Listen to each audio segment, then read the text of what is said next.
2025 সালে কত টাকা থাকলে জাকাত দিবেন এবং এই টাকার বয়স কতদিন হতে হবে এটা আমরা অনেকেই জানি না। 2025 সালে আপনার কাছে যদি 70 থেকে 80,000 টাকা থাকে তাহলে আপনার উপরে জাকাত ফরজ হবে এবং এই টাকার বয়স 1 বছর অতিবাহিত হতে হবে।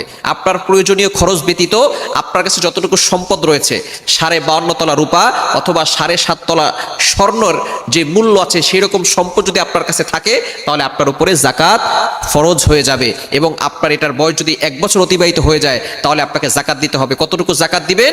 আপনি 2.5% জাকাত দিবেন, অর্থাৎ 40 ভাগের 1 ভাগ জাকাত দিতে হবে।